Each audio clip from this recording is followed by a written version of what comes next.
Ucciso un uomo di 60 anni nel parcheggio di un supermarket in Corso Dante a Chiavari, trovato riverso a terra accanto all'auto con la nuca. Tutte le piste sono aperte, indaga la polizia.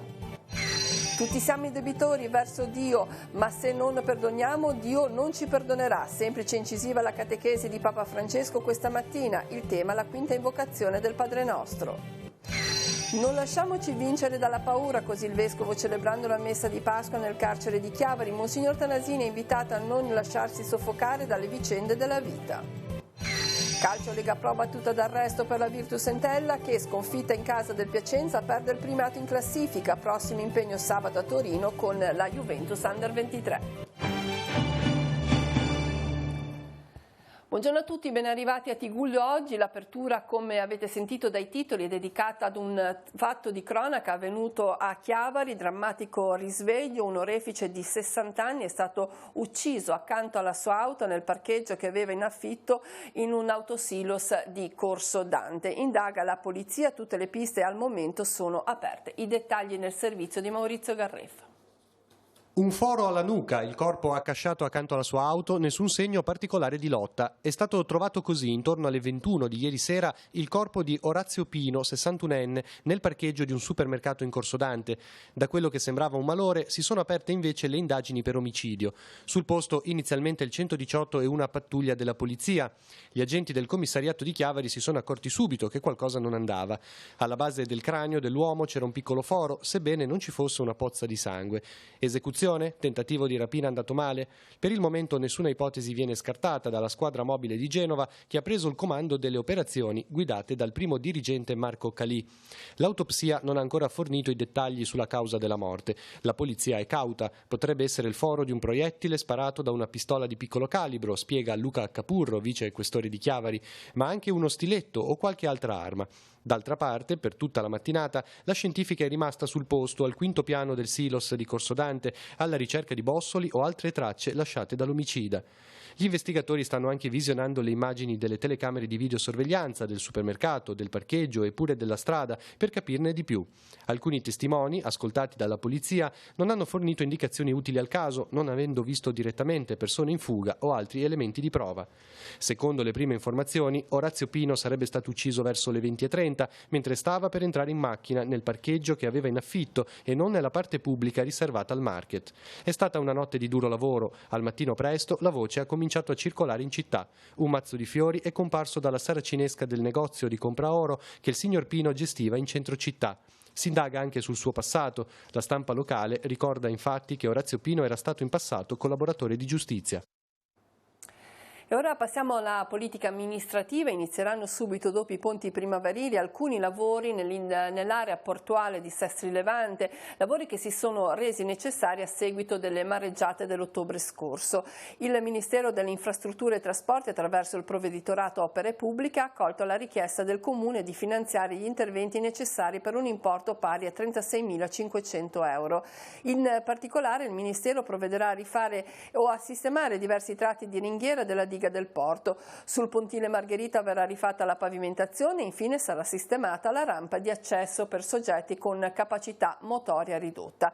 I lavori dureranno circa un mese. Inoltre il pontile sarà anche dotato di una passerella in acciaio inox per consentire un adeguato accesso all'imbarcazione ai soggetti con ridotte capacità motorie, un intervento del costo di 18.000 euro finanziato in parte dal Comune di Sestri Levante e in parte dalla Regione Liguria. Apriamo ora la pagina ecclesiale con l'udienza generale tenuta questa mattina in piazza San Pietro da Papa Francesco in una assolata piazza. Il Papa ha proposto una nuova catechesi che ha proseguito la serie di riflessioni sulle invocazioni contenute nella preghiera del Padre Nostro. In particolare Francesco si è soffermato sull'espressione come noi li rimettiamo ai nostri debitori, che completa la quinta invocazione del Padre Nostro: rimetti a noi i nostri debiti. In questo contesto il Papa ha pronunciato un invito tanto forte quanto semplice, esortando a perdonare gli altri. Il perdono che siamo capaci di dare agli altri è quanto di più prezioso abbiamo ricevuto, ha ricordato il Pontefice. pontefice, che ha introdotto la sua riflessione ricordando che non esiste nella Chiesa un self-made man, ovvero qualcuno che si è fatto da solo, perché tutti, ha spiegato, siamo stati voluti e amati. Tutti, ha chiarito il Papa, siamo debitori verso Dio e Gesù inserisce nei rapporti umani la forza del perdono. Sentiamo un passaggio della catechesi. Rimetti a noi i nostri debiti. Chiediamo perdono a Dio. A pensarci bene, l'invocazione poteva anche limitarsi a questa prima parte. Sarebbe stata bella. Invece Gesù la salda con una seconda espressione che fa tutt'uno con la prima, la relazione di benevolenza verticale da parte di Dio si rinfrange ed è chiamata a tradursi in una relazione nuova che viviamo con i nostri fratelli, una relazione orizzontale. Se voi infatti perdonerete agli altri le loro colpe, il Padre vostro che è nei cieli perdonerà anche a voi. Ma se voi non perdonerete gli altri, neppure il Padre vostro perdonerà le vostre colpe. Ma questo è forte, eh? Io penso alcune volte che ho sentito gente che ha detto io non perdonerò mai a quella persona, io quello che mi hanno fatto non lo perdonerò mai. Ma Dio, se tu non perdoni, Dio non ti perdonerà. Tu chiudi la porta. Pensiamo noi, se siamo capaci di perdonare, se non perdoniamo. Padre, io non ce la faccio, mi ha fatto tante, ma se tu non ce la fai, chiede al Signore che ti dia la forza per farcela. Signore, aiutami a perdonare.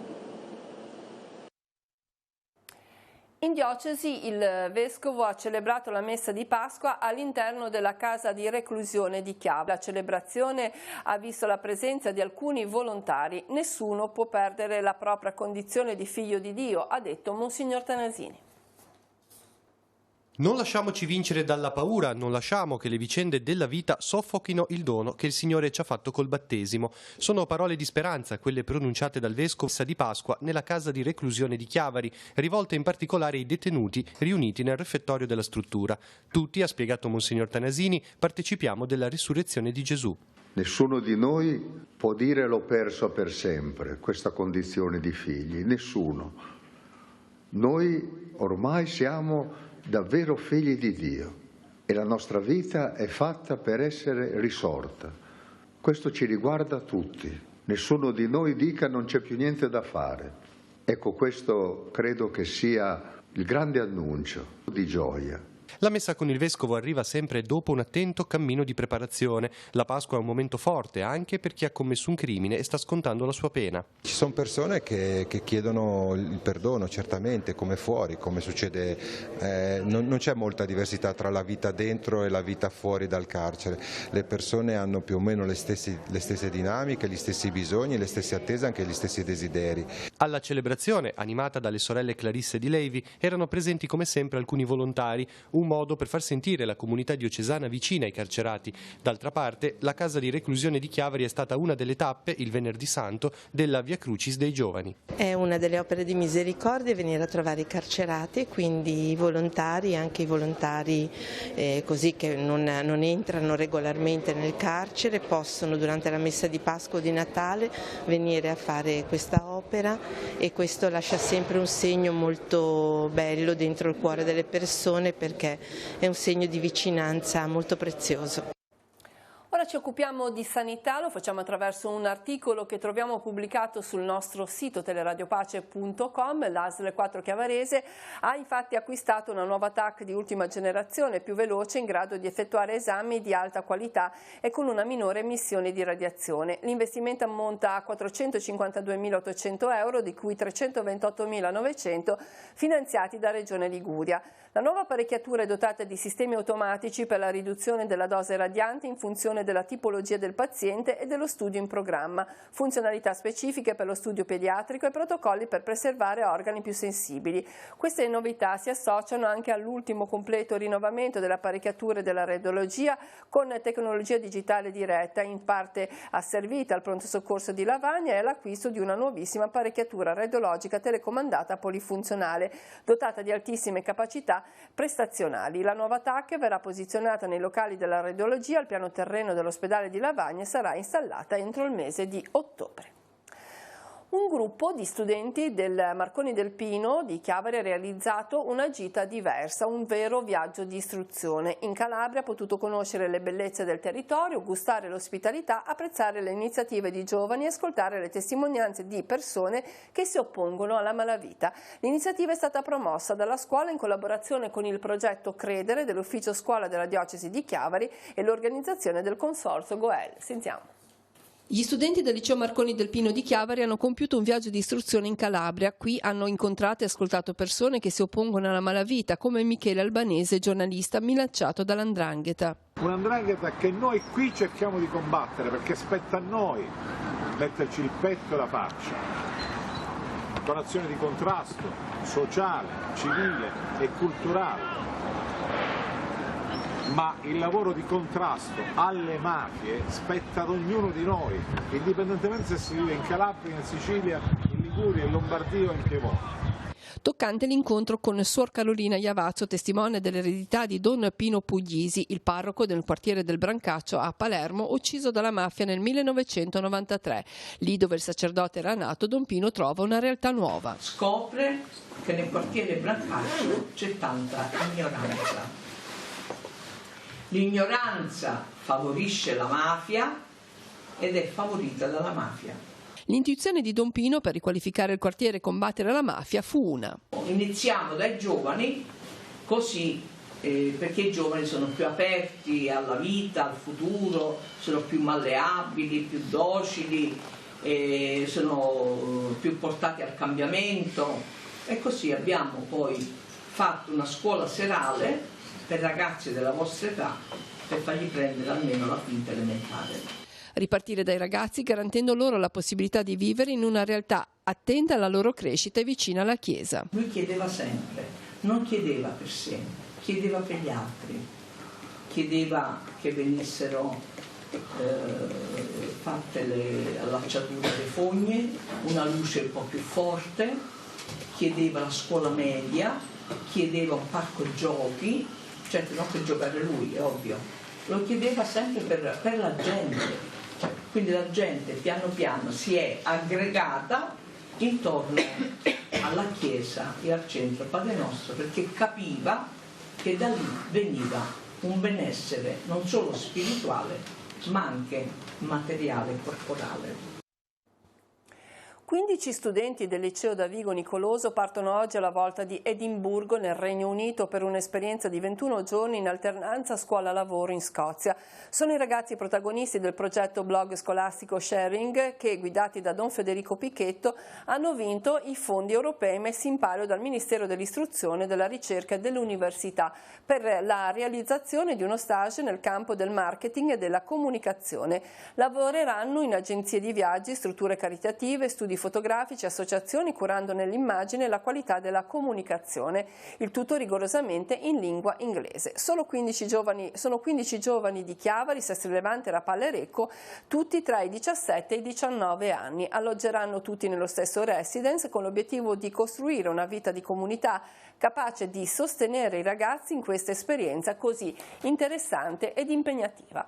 Ora apriamo la nostra consueta parentesi sugli esteri, andiamo sul sito di Nigrizia dove troviamo una notizia che riguarda l'Egitto, un referendum che blinda il regime autocratico di Al-Sisi, così il quasi 89% dei consensi, con quasi 89% dei consensi i cittadini egiziani hanno dato il via libera alla riforma costituzionale approvata la scorsa settimana dal Parlamento. L'esito positivo della consultazione popolare, indetta in tempi record, era dato per scontato. Nei giorni precedenti al voto 34 4.000 siti internet del paese, tra cui una petizione online che in poche ore aveva raggiunto decine di migliaia di firme, erano stati oscurati dalle autorità. La riforma permetterà al leader al-Sisi di rimanere al governo sino al 2030, 8 anni in più di quanto stabilisce la precedente legislazione, e di estendere il suo controllo al potere giudiziario. L'esercito inoltre diventerà il garante della democrazia e della Costituzione, avendo la possibilità di invadere più facilmente lo spazio politico. Secondo Human Rights Watch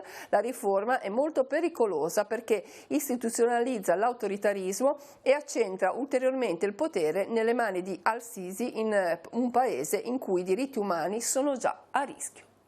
Sfogliamo ora le pagine dei quotidiani e poi tutti gli aggiornamenti e lo sport. Su Avvenire in primo piano c'è l'ombra del Daesh, rivendicato l'attentato in Sri Lanka, tra i kamikaze anche un'intera famiglia con i 2 figlioletti. Resta alto l'allarme attentati nell'isola, il bilancio delle stragi sale a 321 vittime, di cui 45 bambini. E poi, sempre dalle pagine interne, gli approfondimenti: sono possibili nuovi attacchi. Il Daesh ora rivendica la strage. Tutte le persone fermate sono cingalesi, ma alcune potrebbero aver combattuto all'estero. Si è trattato, questa è la rivendicazione, di una risposta a Christchurch, la rabbia ai funerali delle vittime. Tutto questo poteva essere evitato. Sempre da Avvenire, la politica italiana, il Movimento 5 Stelle alza il tiro, Siri si dimetta. Ripicche fra alleati. Sul blog delle Stelle compaiono 4 domande alla Lega sul sottosegretario sotto inchiesta. Chiesti lumi sui rapporti con Arata e Nicastri, di mezzo c'è la mafia, Di Maio dice non è un caso qualunque. L'apertura del secolo XIX dedicata anche in questo caso alla politica. Il governo delle liti continue, crisi a un passo sul Salva Roma. Salvini annuncia lo stralcio della norma per aiutare la capitale, Di Maio lo smentisce, dice trattiamo. Il blog dei grillini pone 4 domande sul caso del leghista Siri indagato e dice il Carroccio risponda. Ancora dal secolo XIX anche la festa della liberazione allontana Di Maio e Salvini. Il grillino, Matteo nega il 25 aprile, la risposta vado a Corleone, la vera guerra oggi è alla mafia.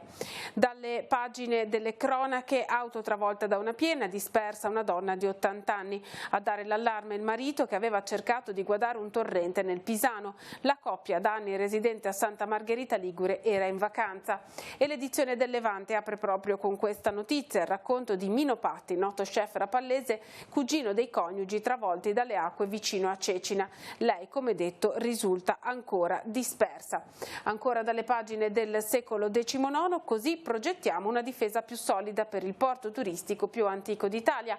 La società Carlo Riva ha presentato l'elaborato in regione, torna l'accesso pedonale a fine maggio le prime 70-80 barche.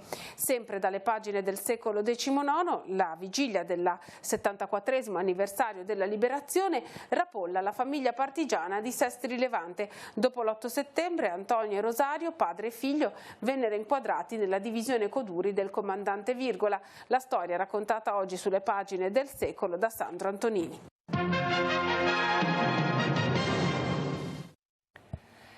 L'Associazione Nazionale Partigiani Cristiani esprime rammarico per non aver ricevuto un invito ufficiale a partecipare con un proprio rappresentante alle celebrazioni per il 74° anniversario della liberazione in programma a Sestri Levante. Secondo l'Associazione Partigiana Cattolica, il mancato invito sarebbe motivato dal fatto che ANPI da sola viene considerata espressione di tutti i partigiani, mentre il suo connotato politico escluderebbe le altre formazioni, tra cui quelle di ispirazione cattolica. L'auspicio è che tale verità storica venga riconosciuta in maniera unanime. Ricordiamo inoltre che domani, in occasione delle celebrazioni del 25 aprile a Chiavari, alle 9:30 trasmetteremo la Santa Messa in diretta dalla cattedrale, presieduta dal vescovo diocesano Alberto Tanasini, proprio in apertura delle celebrazioni. Sempre Telepace, in occasione della festa della liberazione, trasmetterà il documentario Noi ribelli per amore, realizzato da Caterina Dall'Olio e Andrea Postiglione e dedicato ai partigiani cattolici nella Resistenza.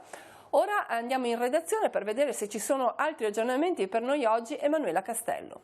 Sì, grazie Cristina. Un'ampia pagina di cronaca. È stato ritrovato il corpo privo di vita di Maria Grazia Milani, la turista ottantenne dispersa da ieri dopo che un torrente in piena nelle campagne di Castelnuovo Val di Cecina, nel Pisano, aveva travolto l'auto sulla quale stava viaggiando assieme al marito Fabrizio Salvadori, che è riuscito invece a mettersi in salvo. Il corpo è stato ritrovato a circa 5 km di distanza in prossimità di un piccolo ponte. Il corpo della donna, che è originaria di Milano ma risiede a Santa Margherita Ligure, è stato ritrovato dopo che il livello delle acque del torrente si è abbassato, cioè dopo che erano cessate le abbondanti piogge che stavano interessando la zona. Le ricerche della ottantenne erano state sospese ieri sera ed erano poi riprese questa mattina all'alba. Il marito ha raccontato che i due avevano provato a guardare il torrente, come erano abituati in realtà a fare da anni. La coppia stava trascorrendo le vacanze nella loro casa di campagna a Castelnuovo Val di Cecina e per raggiungere la loro abitazione è necessario appunto attraversare con l'auto il letto del corso d'acqua, che però le abbondanti piogge delle ultime ore avevano ingrossato. Quando l'auto è diventata ingovernabile, l'uomo è riuscito a mettersi in salvo, mentre per la donna non c'è stato nulla da fare. A Savona intanto stanno proseguendo le ricerche di due donne di origine ecuadoriana che ieri sera sono cadute nelle acque ingrossate dalla pioggia del torrente Letimbro. Secondo una ricostruzione, anche in questo caso le donne avrebbero tentato di guardare il corso d'acqua. Nelle ricerche sono mobilitati una decina di pompieri, 3 sommozzatori, polizia, carabinieri, vigili urbani, protezione civile, la Croce Bianca e il soccorso alpino, e anche la regione segue da vicino l'evolversi della vicenda. È tutto, linea allo studio. Grazie, torniamo in studio, parliamo di sport, del campionato di Lega Pro. La Virtus Entella cade a Piacenza e perde il primato in classifica. Lo spareggio al vertice ospitato ieri sera allo stadio Garilli è stato deciso da una rete messa a segno al 67esimo di gioco da Sestu. L'amarezza per il risultato non ha smorzato l'entusiasmo dei circa 500 tifosi partiti da Chiavari per sostenere la loro squadra. Ora si guarda al prossimo incontro, sabato a Torino, con la Juventus Under 23. Sentiamo le interviste a fine gara di Nicolò Pagliettini. La partita ha vissuto un sostanziale equilibrio fino al gol loro. Avevamo avuto una grandissima occasione con Mota noi. Dopo il gol si è giocato poco e ci siamo anche un po' innervositi, giocando poco abbiamo cercato di tirare fuori qualcosa di interessante, soprattutto sugli esterni, però ripeto, veramente si è giocato pochissimo dopo il loro gol. Diciamo che siamo venuti con la consapevolezza della nostra forza e della forza dell'avversario. Ripeto, la partita ha vissuto un equilibrio normale, con loro che cercavano con queste palle lunghe e aperture in ampiezza di spostarci da una parte all'altra, però a parte qualche cross soprattutto all'inizio partita, per il resto abbiamo sofferto quasi mai, e poi sia nel primo che nel secondo tempo abbiamo avuto 2 palle gol importanti. E poi prendi gol, perché comunque sono partite che si spezzano con un episodio, una situazione, e poi diventa dura, diventa difficile. Però dai, si va avanti, dobbiamo guardare avanti a testa alta.